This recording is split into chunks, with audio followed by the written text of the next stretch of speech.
আসসালামু আলাইকুম। সবাই কেমন আছেন? আশা করছি সকলে ভালো আছেন। তো আমার সামনে কিন্তু আপনারা দেখতে পাচ্ছেন আমি কিন্তু ফেরামন ফাঁদ কিন্তু ব্যবহার করব আমার শশার জমিতে।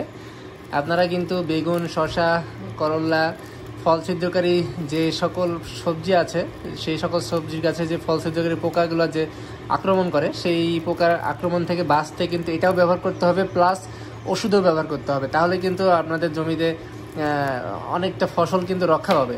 তো সেই জন্যই কিন্তু আমি পরীক্ষামূলকভাবে বেশ কয়েকটা টারজান ফেরামন ফাঁদ কিন্তু নিয়ে আসলাম। এগুলা কিন্তু আমার জমিতে এখন গিয়ে লাগাবো। তো দেখা যাক এটা কেমন রেজাল্ট করে। আপনারা রেজাল্টের উপর ভিত্তি করে কিন্তু আপনাদেরকে বলবো যে আপনারা এটা আপনার জমিতে লাগাবেন। এটা লাগানো ভালো হবে না খারাপ হবে। অনেকে বলে যে এটা লাগানো মানে জমিতে নাকি আরও পোকা ডেকে আনা। আসলে কেমন হয় সেটা আসলে আমি জানবো যে এটা আসলে ভালো নাকি খারাপ জমিতে লাগানো, সেটা কিন্তু দেখবো। দেখেন আমি কিন্তু ভায়াগা দিয়েছি, এখানে ট্রেসার দিয়েছি, তারপরেও কিন্তু ফল কিন্তু ছিদ্র হচ্ছেই। আগের মতো এখনো হচ্ছে না, কিন্তু কম হচ্ছে।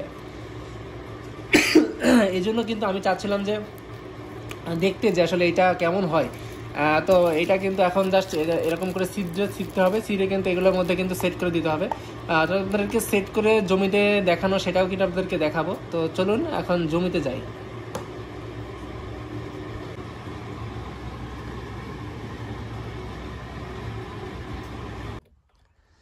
তো দেখেন এখন কিন্তু আমি আমার জমিতে আসছি, আর এইখানে কিন্তু জমির এই ফেরামন ফাঁদগুলো কিন্তু সাইডে, মানে জমির আইলের সাইডে লাগাইতে হয়, ভিতরে না।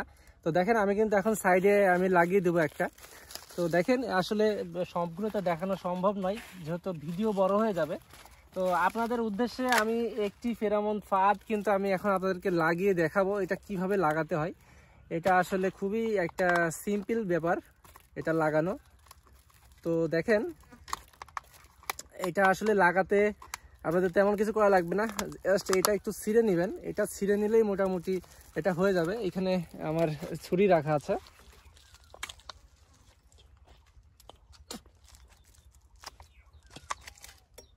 তো দেখেন এই যে এটা কিন্তু কাটা হয়েছে, আর এটা কিন্তু ফেলে দিলাম। এটা এই যে জিনিসটা এটার মধ্যে জাস্ট আপনারা এরকম তার বা অন্য কিছু আপনারা দিয়ে দিবেন। এটা দেওয়ার পরবর্তী সময় কিন্তু এটাকে এরকম করে বেঁধে দিবেন। অ্যান্ড এই যে ফোকাটা আছে বা এই যে জায়গাটা আছে এটা দিয়ে কিন্তু এটাকে বের করতে হবে।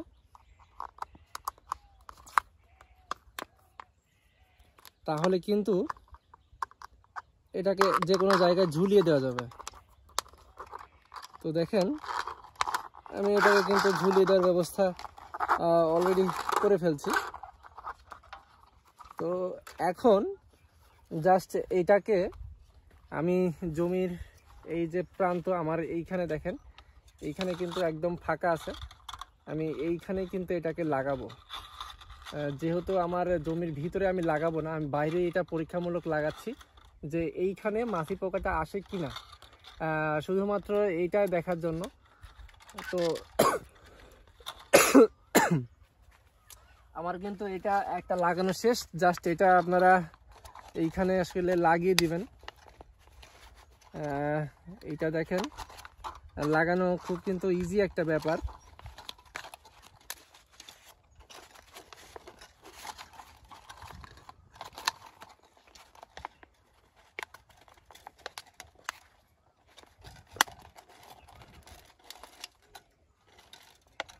তো দেখেন এটা কিন্তু সেট হয়ে গেল।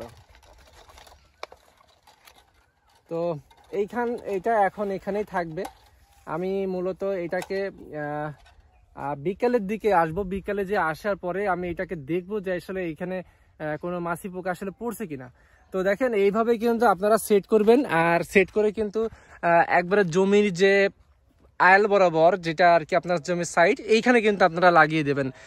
তো আমি মূলত এখন আমার যে আরও বাদবাকিগুলো রয়েছে সেগুলো কিন্তু লাগিয়ে দেবো আমার এই জমিতে।